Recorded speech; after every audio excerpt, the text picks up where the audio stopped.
Today is Wednesday, September 14th, 2016, and you're tuned into the Elevator Radio Show. This is show 441, everybody, so stay tuned. Here it comes. You're tuned in to the Elevator Radio Show, a weekly program dedicated to covering news and information on elevators, escalators, and moving walkways. Produced in the wee hours of the morning, a new show is uploaded every Wednesday, sometimes even before you get out of bed. Some of the comments sent in from our audience. Rob from New York writes, Tom, are you f***ing insane? You actually get up at 2 a.m. each Wednesday to put this show out? Man, you must love elevators. Tim from Illinois writes, I'm not sure why I listened, but ever since I tuned into the first show back in 2007, I've been addicted. Matt in Texas writes, safety messages, Tom. It's important to remember them each and every day. And he also adds, when am I going to win the monthly prize pack giveaway? Ron from California sent this in. Despite your inability to pronounce words in the English language, I tune in each week and am glad that you offer this service to the industry. It's better than Google News alerts. Sarah from Washington writes, love the show, Tom, and look forward to it each week. I'm glad I signed up for the newsletter. You provide a valuable resource for the industry, not only for North America, but worldwide. Enjoy the show. And now, here's your sleep-deprived host, Tom Seibert. Thank you. Thank you, everybody.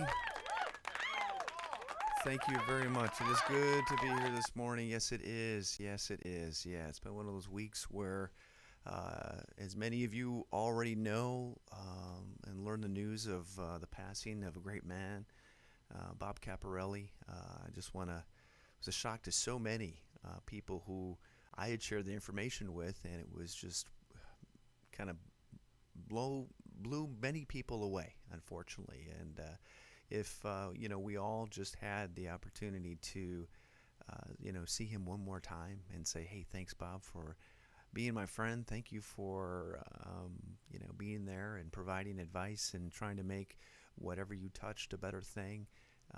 I'm sure he knew that. I'm sure he did what he did, not for any recognition like that whatsoever, but still at the end of the day, with so many not knowing about his health and what he was battling, you just kind of feel bad. So it's just hard. Yeah, it was definitely a shock when I learned the news, and really feel bad for. Obviously, my heart goes out to his family and his kids and his wife. Because what they endured probably over the last month or two had to have been so difficult, and if by some chance they're listening right now, I just want them to know. I'd love to tell them face to face that how much Bob meant to so many people in our industry and what he contributed in such a selfless way. So Bob, Godspeed to you. I look forward to sharing many stories with Bob next week during the United Convention, and I can't think of a better way of truly remembering him than sharing stories and his laughter. And always enjoyed seeing Bob. He always had his tan sport coat on, always joking about stuff, and truly helped me out a great deal in just kind of allowing me to see in him what I wanted to be like someday. So, and I have to say, there are many people in the industry that have touched me in that way, and I'm so lucky to have had the opportunity to have considered Bob my friend, and also so many of you who I truly endure my friendship with, and so thank you personally. Yeah, very sad, and I think Bob Shepard did a great job writing up a nice tribute to him in the monthly progress newsletter, which I just got yesterday, and I'd like to share that with our audience. Perhaps on next week's show. I just want to ask permission for that. I should have done that last night, but I just didn't get a chance to read it, sooner than I did. So. Anyway, so yeah, you've probably already learned the news, and again, let's use next week as an opportunity to share some awesome stories about Bob, what he contributed, and just what a good guy he was. And again, hats off to NACE International for their dedication at the Safety Summit in honoring Bob.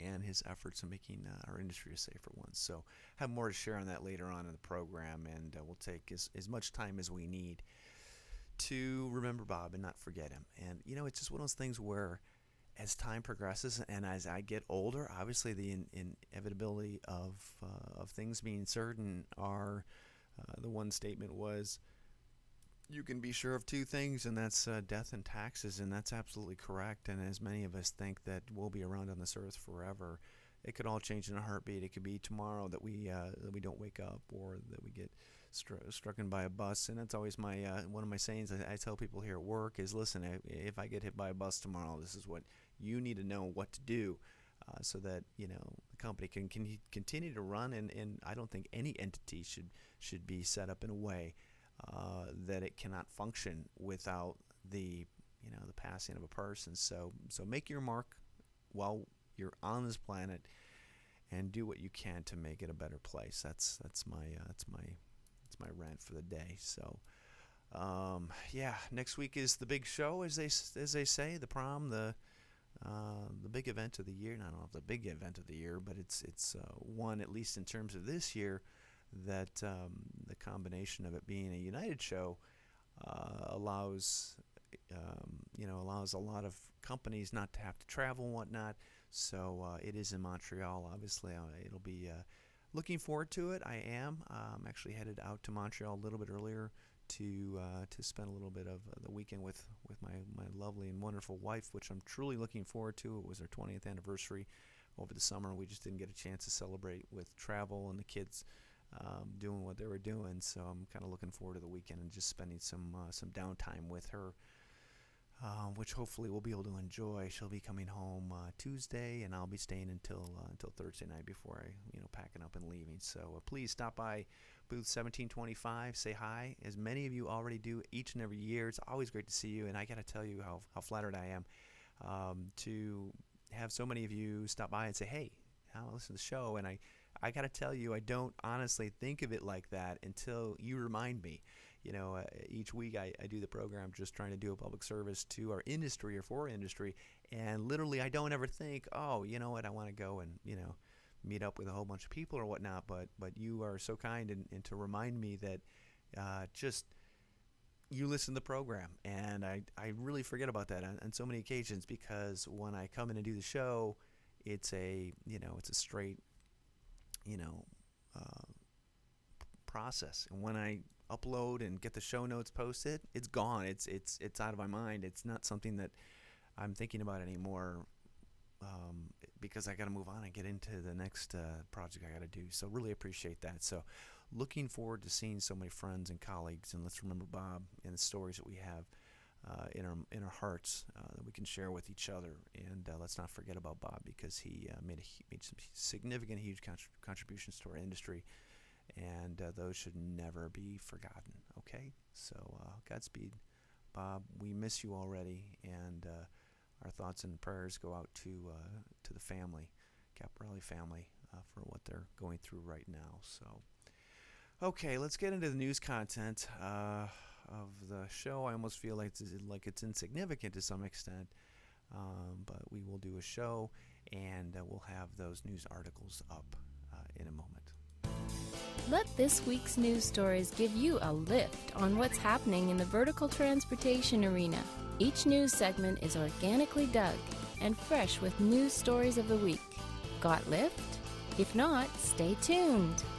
With the sad news of passing of Bob Caporale, it was one of those deals where we literally I forgot all about 9/11, and how could we forget about 9/11? The first post of my my thing here is we will never forget. Sunday morning, I actually got up and put the American flag outside the house, and yeah, we will never forget 9/11. And it was a great opportunity to really share with my kids that day, and not reliving it, but just sharing with them kind of what we went through and how difficult of a day that was. From witnessing the coverage on the internet to really not quite understanding what was going on, and then I let everybody go at work to be with their families, and on my way home from work, like right after lunchtime, I didn't eat lunch. But after we were let go, I literally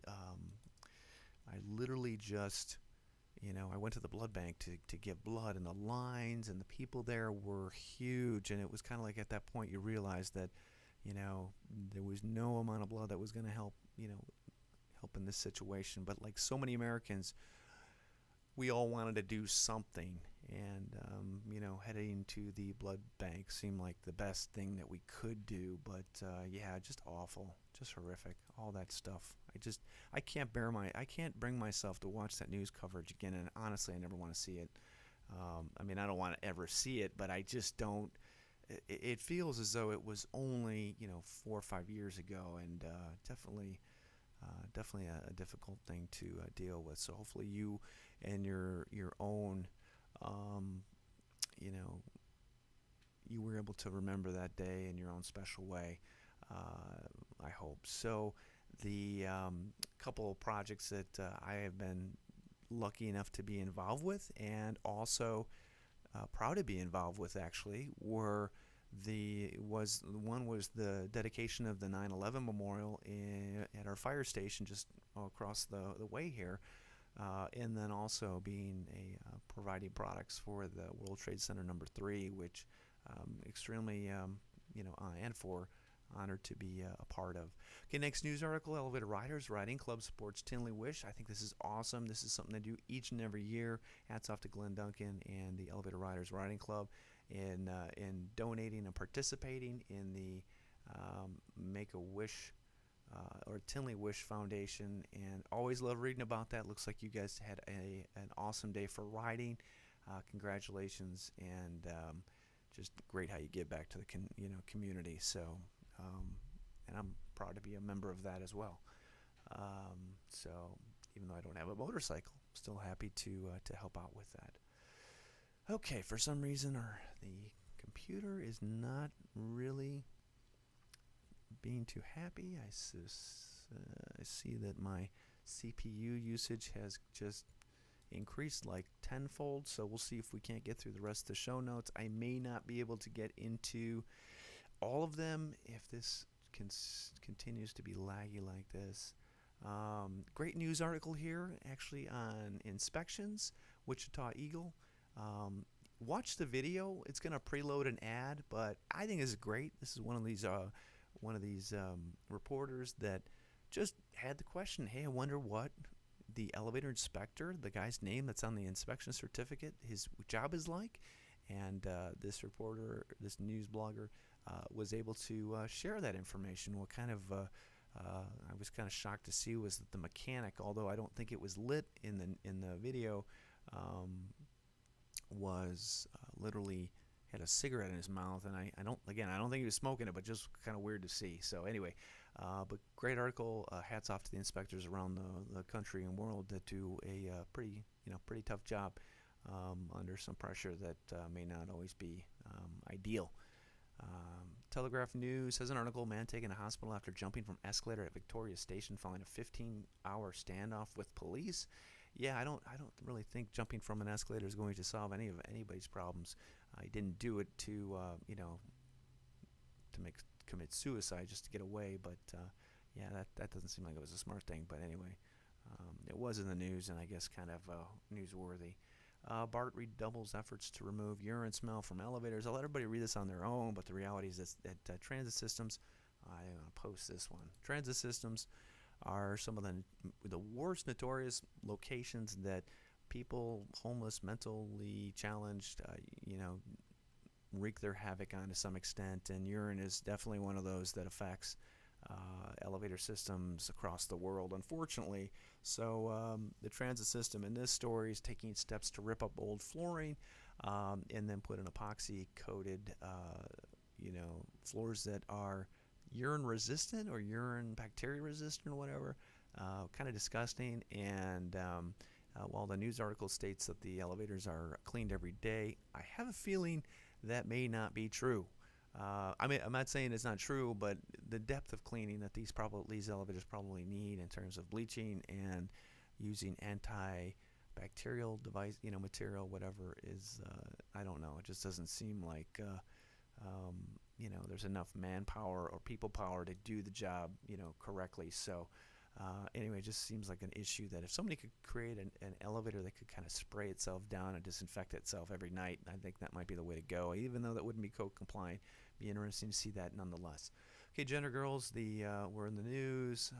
Gosh, I wish we did not have to read articles about famous people who do nothing that are worth millions of dollars, because the reality is, who gives a freak? I mean, really? I mean, come on. They got stuck in an elevator. So what? Who cares? I mean, do we have to care because every media news outlet throws it up online like it's been puked after after an all-night binger? Come on.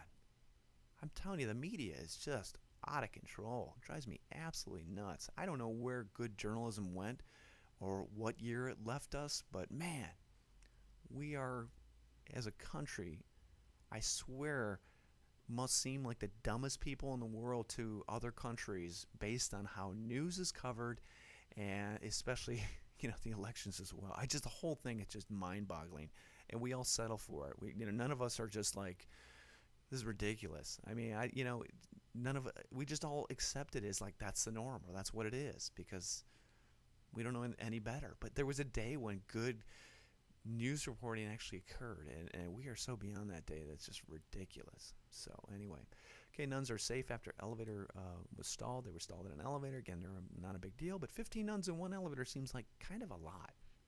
I don't know how much they weigh, but it just seems like a lot. News article is not linking up or loading, so please try to do that on your own. Yahoo Sports. This was reported a couple of shows or weeks ago, or a week and a half. Apparently there's an elevator mishap which injured a UFC fighter and forced him out of a match. It sounds like it was a pretty significant incident where an elevator stopped and then dropped.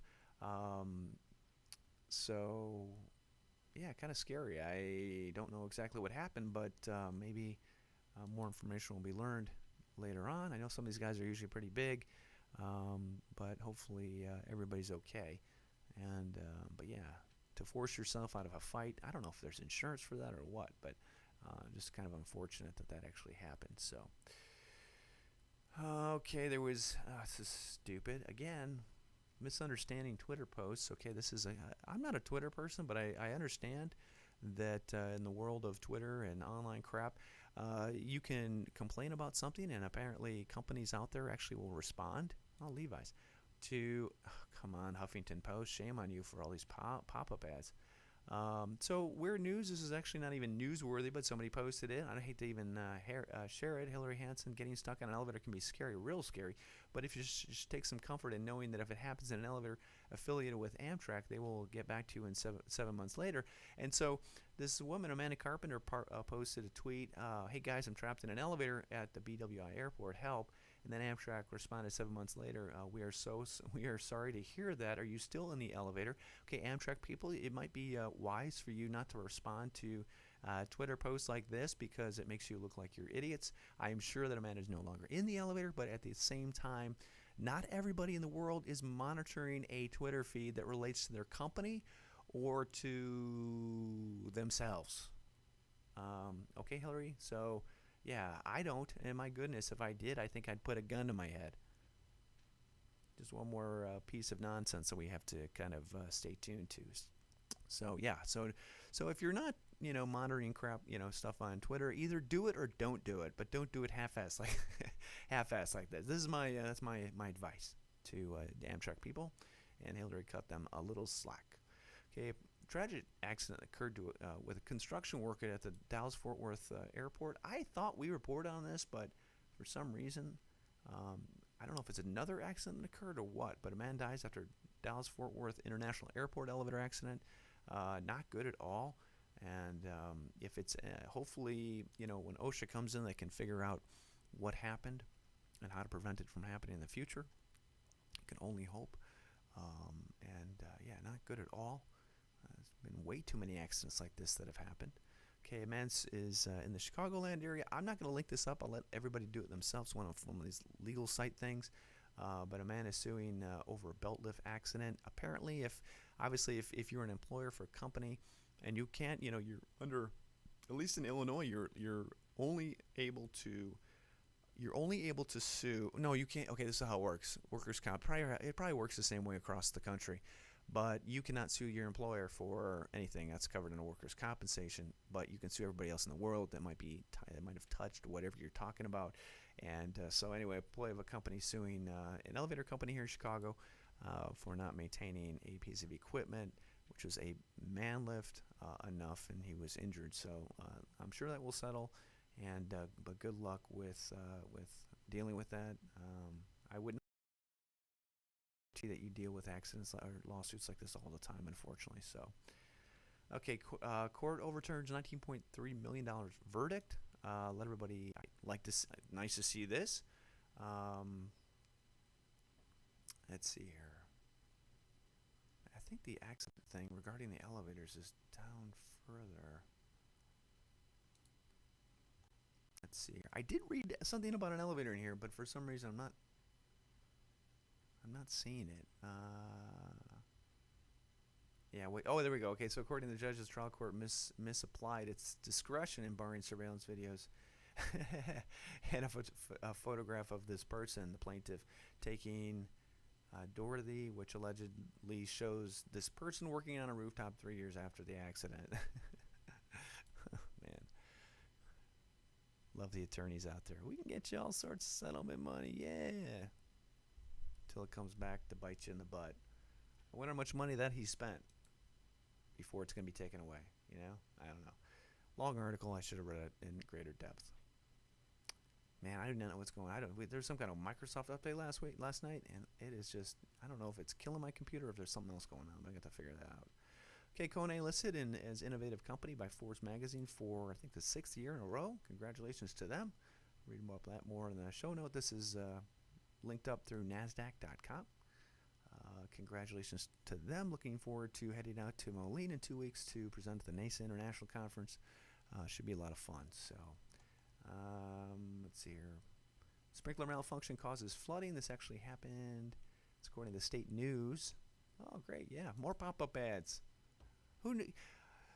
When are the marketing people going to realize that pop-up stuff doesn't work? I don't understand. Apparently, malfunctioning sprinkler head on the 4th floor of West McDonald Hall caused flooding Wednesday night. Sprinkler head was inside the storage room, and flooding began approximately 9:30 p.m. MSU. I'm assuming that's Michigan State University, but there's no information on that. So apparently, yeah, no way. I have no idea what MSU is. Could be Missouri State. Could be whatever. It's a poor website. Shame on you. Assuming it's Michigan State, because there's just green on the header, but still. How's anybody supposed to know that? Huh? Come on. All right. All right. CE October meeting date has been set, and the newsletter's up online. If you want to RSVP to that, if you're a member, please plan on attending. Let's see here. Who is presenting at that? I think Tritronics might be. Let's see here. Yeah, Tritronics will be the guest speaker. So that'll be held at 4926 North River Road, Schiller Park, Illinois, at Chuscanos. For some reason. Yeah, no, that's right. That's right. Yeah, so I hope to be able to attend that. That's kind of, it's a week of football. So anyway, we will see. Okay, next news article. We're getting close to the end. Cool blog post or Facebook post about modular Phoenix modular elevator systems and their new building construction in Vernon, Illinois. Pretty cool. Congratulations to them on their, of this, this process, this project. It means they're growing, they're doing well, and always nice to see businesses improving like this and growing like this. So that's awesome. Okay. Come on. I do not know what's going on, but it is so slow. There's only one news article to talk about next, if we can get to it. There we go. All right. What makes it worse is that Comcast has been, having issues. I do not know what they're doing, but, man. Okay, here we go. If you want to find out what the proposed updates to the Massachusetts elevator code were or are, These were actually posted May 4, 2016, and there's a PDF file in here. I encourage you to read it. I'm looking forward to talking to actually a few of you who are going to be from Massachusetts at the convention next week. So I look forward to talking to you about this and learning a little bit more. This is a great opportunity to do that. Shed some light on it, complain, share your comments, all that good stuff. So I cannot wait. So please stop by. Let's talk shop about your code, okay?